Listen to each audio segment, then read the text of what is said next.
Thank you for joining us for Conversations in HIV, Patient Voices Guiding Physician Choices. During this segment, we will be discussing a patient of mine, a transgender woman with HIV, who came to me with some weight gain concerns. I'm Jordan Lake, Barbara E. Murray Distinguished Professor in Internal Medicine Research at UT Health Houston, and I'm joined today by my colleagues, Dr. Paul Sachs and Dr. Christine Erlandson. Welcome, guys. Thank you. So I think this patient first came to me sort of in the middle of her journey, but let's go back to the beginning, and she will tell us a little bit about when she was first diagnosed with HIV. When I was diagnosed, I kind of knew it was coming just because my ex-partner tested positive. The first care I got, it was actually a really good relationship. She was probably like the first real doctor I'd had permanently at the time in a very long time. And she taught me a lot. And I got to work with her till she retired, which was about a year or so. Was there any change in your weight after you started the HIV medicines?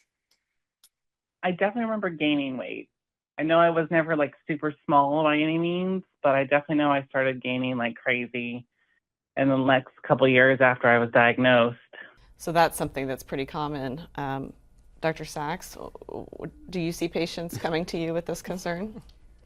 Well, I live in the United States, and living in the United States, I can safely say we have an obesity pandemic. And most of it, I think, I would speculate, is just people with HIV are healthier and they're joining the rest of the United States and succumbing to all the treats that we have constantly offering them and the inactivity and the other causes of obesity. But there might be some components that are special for HIV and the antiretroviral therapies. It's a really fascinating topic, one that I never thought I would be involved in any way, and yet is something that we're constantly reassuring our patients about and evaluating them for. What about you, Christine? Do you see patients that you think are having ART-related weight gain? Yeah, I mean, especially patients that have had more advanced HIV prior to starting antiretroviral therapy. But essentially, any patient that I see that's starting therapy, I tell them you're most likely going to gain weight. And it may be some that your immune system's just getting better. It could be some related to the antiretroviral therapy. But I have found, to an extent, if patients know that weight gain is going to happen, then they're more cognizant of nutrition choices and trying to keep up with physical activity. I think people that don't anticipate that weight gain, it surprises them, and they come in and are surprised to see they've gained 25 pounds since their last visit. I have this sort of little speech I give, and I'm not going to give it to you two, sorry. It's basically, someone with untreated HIV, the virus is kind of eating some of their food. I tell them the exact same thing. So that's one part. And the other thing is that the virus is stimulating appetite-suppressing chemicals. So once the virus is taken care of with ART, both the virus-eating food and the appetite-inhibiting chemicals drop, and so you end up just gaining weight like you would before. And if you're older and you are inactive and you have a bad diet, all things that are increasingly common in the HIV world this day, then unfortunately weight gain is going to happen. That's an amazing segue. We're going to hear now what she knew about weight gain at the time. Were you expecting that? Did your doctor at the time talk to you about that being a risk of HIV medications? Not that I remember. I honestly don't think we did, but at that time there was so much going on. I don't think I connected the two, mostly just because at the time I was working 2 to 3 jobs at the time, so I really didn't recognize what was happening. So I think that's common too. Mm-hmm. People have other things on their mind. If they're not coming into the doctor, they're not necessarily getting weighed regularly. Oh, maybe they feel like their pants are getting a little bit tight, but the number is not there for them to really see that they're gaining weight. Have you had similar experiences? Yeah, I've had patients that come in that are very surprised at the number on the scale. I think some of these weight gain issues are a bit newer, and I'm not sure how long ago she started antiretroviral therapy, but we often weren't counseling patients about this back 15 years ago. I think the new obesity medications have also made this a much more approachable topic as people see a quick solution and a fix that they might propose. And so I think that's kind of changed the conversation around some of this weight gain. I do want to say there's also a temporal relationship of our ART choices. In the late 2000s, TDF-FTC efavirenz was the dominant ART choice. And it was transformative, 1 pill a day for HIV treatment. And TDF-FTC efavirenz, we now know, has a weight suppressive effect, which is unique really among the regimens. And in the advanced trial, which has now come up several times during this conversation, it was one of the arms of the study. So you have TAF-FTC dolutegravir, TDF-FTC dolutegravir, and TAF-FTC efavirenz, and weight gain was by far less of an issue in the TDF-FTC efavirenz arm, and it really was probably suppressing weight in some mechanism that's still not clear. Although they still did gain weight in that arm. They gained weight because they were ART naive. So, I know that we're all very much alarmed by the weight gain our patients are experiencing on INSTI and on TAF-based regimens, but the counter argument is that TDF-FTC efavirenz might have been an off-target toxicity. Agree. And most people don't gain excessive amounts of weight. Some do. Some gain, and we'll see. I'll talk to you a little bit about her specific trajectory, but definitely we worry about those patients that have very large amounts of weight gain shortly, overall, but also temporally related to starting ART. But often people gain a small, what most of us would think would be clinically insignificant amount of weight. For some patients, it's not insignificant to them, but not enough to change their risk for diabetes or metabolic syndrome or for them to develop obesity-related complications. So she had quite a journey, and eventually she also started hormone therapy, which in our transgender women, starting estradiol is again something that I talk to people about. And to some degree, the goal is to gain fat and lose muscle as part of that. And so let's hear whether or not that complicated her medical picture. I decided to start hormones. It was about 4 years ago. And really what just happened was I just kind of came to the realization that this was the right choice for me, mostly from a lot of soul searching and a lot of just realizing that things weren't right. I tried living about a year without, with just socially transitioning, not any medication or anything. And then I realized that it was actually what I wanted. Did you have any worries about getting on hormones? Mostly weight gain. That was my major concern. I had a really good friend who was always super tall, super skinny. And when she decided to transition, she kind of gained the good chunk of weight, and she told me that was because of the HRT, so I was a little worried about that. So you can see that was a primary concern of hers, and she came in knowing that. I would say for me, in my clinic, most of my patients are not aware that hormones may increase, feminizing hormones specifically, may increase their rate of weight gain. They want body changes, but they of course want the body changes that they want. And so I tell them, you need to look at your family members. How do your family members gain weight? If you are in a family where everyone gains belly fat and not hip fat, you may not get the distribution that you want. And so that's a whole different conversation, and not all HIV providers also prescribe hormones, but if you are an HIV provider who's providing primary care, I think it is important to think about, when you're talking about weight gain, what are the other medications that people are on that could be contributing to this weight gain? Well, absolutely, and many people with HIV have underlying psychiatric illness, and that's the area, at least in my experience, where my patients experience the greatest of medication-related weight gain. Just to talk about her specifics a little bit more, she was 34 years old when I met her. She had been diagnosed about 10 years before that, so I met her 2 years ago, so let's say 2013, definitely in the integrase inhibitor era. She was initially started on an elvitegravir-based regimen with tenofovir disoproxil fumarate, and then switched to elvitiragravir with tenofovir alafenamide when that became available. And that's what she was on when she saw me. She had never taken any other regimens. She'd never been offered any other regimens or discussed what the pros and cons of any regimens are. When a new patient comes to you, do you find that that's common, or in your patient populations, you're seeing people who have switched their therapies around more? Probably depends on how old the patient is and how long they've been engaged in care. And if it's someone that's been on therapy since the late 80s, then they've often had multiple regimens. I think a lot of patients get on a regimen and get comfortable with it and maybe don't want to switch or don't see a need to switch, whereas others always want to know, what's the latest and greatest? Am I on the best? Is there something newer I should be on?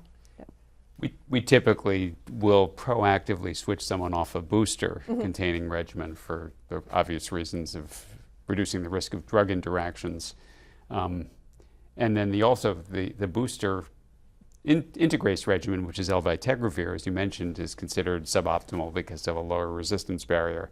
However, stopping cobicistat or ritonavir-based regimens could lead to some weight gain. I mean, that does happen. But I would say, in general, with all people on booster regimens now, we're making the recommendation that they change.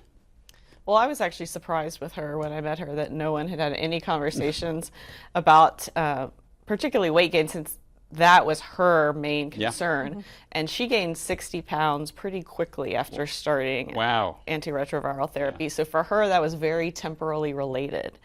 And her doctor, of course, pointed out that she was gaining weight, but didn't offer any solutions. It didn't really talk with her about contributors or let's make a healthy lifestyle plan or anything like that, which I think made her feel that it was her fault that she was gaining weight. And she did not particularly see any additional weight gain when she started hormones for the first time. And that was all before she saw me. Her insurance changed. She came to our clinic and started with a different provider, and then heard that I was in the clinic and had more experience caring for transgender women. And so she transitioned to me. And when I see her for the first time, she weighs 278 pounds. Her BMI is 40, and she's doing great on her HIV medicines, but her labs show a lot of obesity-related complications. And again, I felt like I needed to dive into what is the story here, because she's not on treatment for any of these obesity-related medications. She says she's never been told about pre-diabetes and high cholesterol and all of these things. For me, that was a point where I said, okay, we need to have other conversations. So what would your next step be if someone came to you in that situation? Well, I'm a big fan of dolutegravir lamivudine as a switch strategy for people who are on boosters, because you're going from 4 drugs down to 2. It seems like a huge leap. Now, obviously, you have to make sure that the hepatitis B is not an issue. You have to make sure that, that there isn't some M184V mutation in the background of emtricitabine lamivudine. But it turns out to be a really good strategy for switching therapy to get someone off a booster. I'm not saying that's the only choice you could make. You could put someone on Bacteria FTC TAF and have some more hepatitis B coverage. You could put someone on long-acting injectable ART. But I would aim to get a patient like this off the booster, given the obesity-related laboratory abnormalities that you've described. What about you, Christine? Yeah, I mean, in addition to antiretroviral therapy changes, I think it's a discussion about nutrition and physical activity and how much of that is she aware of. I think there's a lot of under recognition of how much nutrition especially contributes, and the lack of food knowledge in the general population, not just people with HIV, but I think understanding what may contribute to weight gain, and does she need a special kind of diet, and decreasing carbohydrates or increasing protein, or is there something specific that would work better for her that may let her lose weight? And then trying to improve her physical activity, not just from a weight loss standpoint, because oftentimes we don't see major weight loss with physical activity, but I mean, she's someone who exercise could certainly help her cardiovascular risk, could help improve her insulin sensitivity, and help decrease her risk for diabetes and many of these other factors that sound like she has evidence of already. and then kind of talking to her about, is she a candidate for metformin? Would that maybe help with weight gain? Could she have one of the newer therapies for weight loss? So one of the wonderful things about her that is not that common in my clinic population is she came to me knowing she needs a long-term plan. And she wanted to make a plan with me as her new provider. And she was already exercising, to goals. She was already trying to change her diet. She hadn't started making progress yet. And so the trajectory was that she went, unfortunately, in the first 6 months of me seeing her, from 278 to 295 pounds. And then by 12 months of her doing lifestyle intervention, she was back down to where she started when she first saw me. So that first year did not go very well. And I felt like we needed to start talking about next steps and potentially other interventions, pharmacologic interventions. While we're having this conversation, her insurance changes and she has to go on dolutegravir, TDF, FTC for insurance reasons. So I was concerned about the switch from elvitegravir, a boosted elvitegravir, to dolutegravir, and whether or not that would be additional weight gain. Would you be concerned about that? But you're also starting TDF. TDF, which will counterbalance that. I mean, I don't know what would happen. Every patient's different. I mean, I want to just say that I had seen so many people who came off TDF, FTC, efavirenz gain weight when they went off it, that I saw a patient and I said to him, look, a lot of people gain weight when they go off this regimen. He had actually just arrived from South America. And I said, so, I think we should switch because you're having some side effects, and his provider in South America was going to switch him. I said, but I just want to warn you, you might gain weight. He didn't gain any weight. So you can't make a prediction. You have to just sort of see what happens. It is interesting that this was the insurance that drove this. I mean, TDF, FTC now is generic, so it's much less expensive. Dolutegravir is still pretty expensive, but clearly, for whatever reason, this plan is saying go with this 2/3 generic regimen. Definitely, and there are studies, as both of you know, that show that even switching within the integrase inhibitor class, in some cases, leads to more weight gain. So just because we were already at a point where she was developing comorbid disease, I was afraid this would push her over the edge. But she showed up in my clinic. She'd lost 40 pounds, and she was elated that she thinks she finally found the dietary changes that are going to work for her. And that had happened over about 3 to 6 months. I think certainly the 40-pound weight loss cannot be attributed to switch from TAF to TDF. I wouldn't expect that. Most studies are about a kilogram one way or the other. But this is an evolving story. So we're going to see, is she able to continue weight loss? Is she able to maintain weight loss? But for now, I'm no longer thinking about pharmacologic interventions because we have a success story where the patient was able to find something that really worked for them. And so I do think that this is a time-consuming and laborious process for some patients to find what works for them, but it's worth it. And for me, I wanted to talk with you guys about this case because she is a success story at the end of the day. Happy outcome. Especially if it's changes she can stick with, which is the important part. Any other comments? We're going to hear some final last words from our patient, but anything else you've noticed about weight concerns in your practice that you think is important to bring up as it relates to this case? I think just that it's a very individualized approach and discussion with every patient, and there may be things, as you mentioned, it was kind of a trial and error of what worked for her for nutrition changes, and she was already exercising. For other patients, exercise may be really important and may help mental health as well, which could be part of the weight gain if there's some mental health kind of as a confounder contributing to weight gain. So it's kind of working with each patient to figure out what works for them and what can work as a long-term solution. And I think that's an important point too, that obesity isn't something we treat and it goes away. It's something that we have to have constant treatment and kind of focus on how do we treat it as a long-term condition to maintain the weight that has the least metabolic consequences. All right, let's hear her final thoughts. I guess the major thing is kind of really explaining what could possibly happen. Because again, I was kind of in the dark a lot on a lot of things. And of course, it was before I started working with you that a lot of stuff I was just trying to figure out and read on my own and kind of did my own exploring and research. But it would have been nice to actually have someone to kind of let me know that, yeah, I'm going to be gaining weight, but it's not just because I'm lazy and all those negative things. Like, it would have been nice to kind of have that back up there to kind of explain some of it to me. And I think she really sums it up there. Good. Yep.